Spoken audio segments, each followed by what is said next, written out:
Chapter 8. I soon learned to know that flower better. On the little prince's planet there had always been very simple flowers, decorated with a single row of petals so that they took up no room at all and got in no one's way. They would appear one morning in the grass and would fade by nightfall. But this one had grown from a seed brought from who knows where, and the little prince had kept a close watch over a sprout that was not like any of the others. It might have been a new kind of baobab, but the sprout soon stopped growing and began to show signs of blossoming.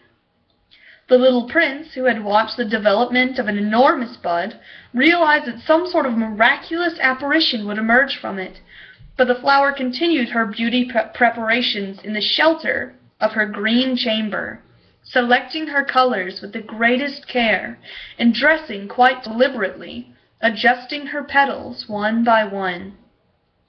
She had no desire to emerge all rumpled like the poppies. She wished to appear only in the full radiance of her beauty. And yes, she was quite vain, and her mysterious adornment had lasted days and days. And then one morning, precisely at sunrise, she showed herself. And after having labored so painstakingly, she yawned and said, I'm hardly awake, forgive me, I'm still all untidy." But the little prince couldn't contain his admiration. "How lovely you are!" "Aren't I?" the flower answered sweetly, "and I was born the same time as the sun." The little prince realized that she wasn't any too modest, but she was so dazzling. "I believe it is breakfast time," she soon added. "Would you be so kind as to tend to me?" And the little prince, utterly abashed, having gone to look for a watering can, served the flower.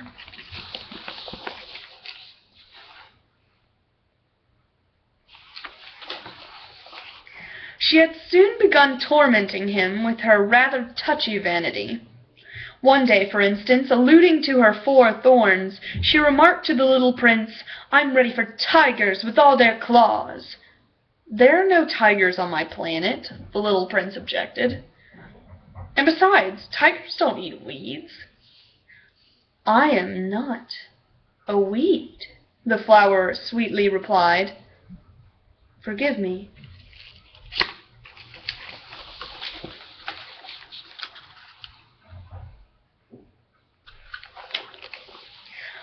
"I am not at all afraid of tigers, but I have a horror of drafts.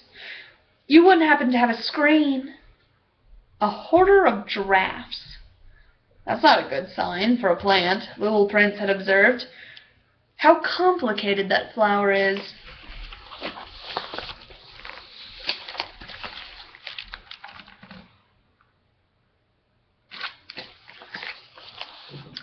"After dark you will put me under glass. How cold it is where you live, quite uncomfortable. Where I come from—" But she suddenly broke off. She had come here as a seed. She couldn't have known anything of other worlds. Humiliated at having let herself be caught on the verge of so naive a lie, she coughed 2 or 3 times in order to put the little prince in the wrong. "That screen?" "I was going to look for one, but you were speaking to me." Then she made herself cough again in order to inflict a twinge of remorse on him all the same.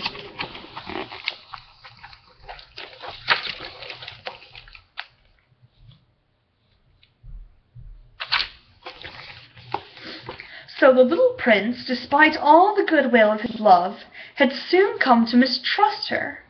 He had taken seriously certain inconsequential remarks and had grown very unhappy. "I shouldn't have listened to her," he confided to me one day. "You must never listen to flowers.